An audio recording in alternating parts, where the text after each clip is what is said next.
My name is Hasani Palacio. Professionally, I'm a registered nurse, and I've been a nurse for 32 years. But spiritually and culturally, I'm an African drummer right here at the West Las Vegas Arts Center, and I've been doing that since the place opened some 25 years ago. I think it's actually by accident. What happened was in the early 1990s, there was no African drum presence in the whole state of Nevada. And a sister came to town who wanted to teach African dance. Now, she's not a drummer, but she's an African dancer. But she knew the drum rhythms that she wanted to dance to. So she took a handful of three of us and said, would you guys play these beats for me so that I can teach class? So on conga drums, because we didn't even have these djembe drums at the time. And she said, play these rhythms for me and I will do class. And so we took our little conga drums, played the beat she asked us to play, and we got classes started. And I've been at it ever since on a journey to learn and grow in African drums. Well, this is the cultural hub where black people are. And when I first came to this town, I wanted to be where black people were. And so this was the place to be. Before this center opened, we had the library. There was, let me give a little history. In the early 1990s, we had the Rodney King incident when the cops beat the mess out of Rodney King, and they were sent to trial, but they were found not guilty, they were acquitted. So there were riots in LA.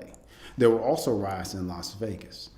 And as a result of the riots here in Las Vegas, the city tried to appease us by giving us the theater attachment to the library and ultimately the Cultural Arts Center.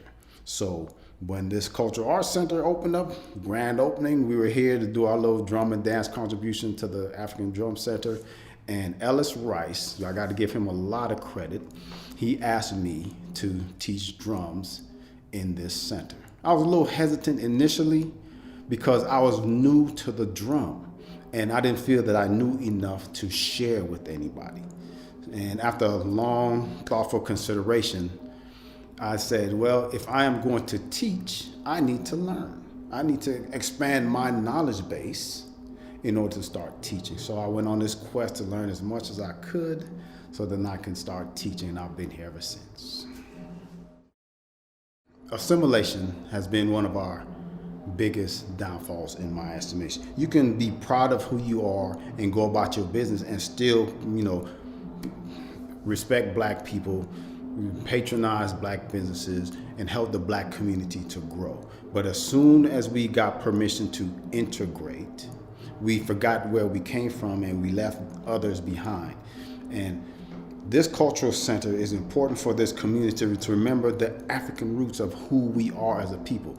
African people are spiritual people. We are connected to the Creator and to our ancestors. And if we ever lose hold of that, we will die as a people. And our drums, as you can hear in the background, is the heartbeat, the boom, boom, boom, boom, boom, boom, that keeps us alive. My proudest moment as a teacher in the craft.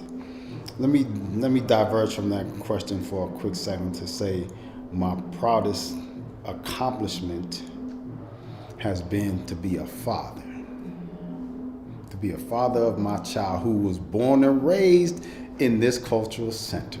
And now she's part of the teaching staff here at the center. Now to get back to teaching the drums, I like to let people know when they come to drum class for the first time that the rhythm is in them. As I just demonstrated with the heartbeat, boom, boom. Boom, boom. The very first beat that we hear in our lives is the heartbeat. That's the rhythm of life. So anytime you come and sit down in Mr. Hasani's class, don't be scared. I know it's your first time touching the drum, but don't worry, the drum beat is in you already. I'm not going to teach you anything that you don't necessarily know. I'm just going to tell you where to go find it. And if I can instill that confidence in you to go find the beat, I've done something. When I saw all these black folks. That's all I need. As long as I can see a bunch of me, I'm home.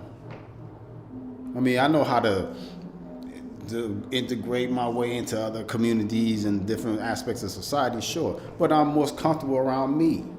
around those that look like me and care about me. So any city you go to and you find a bunch of black people, I think that's home.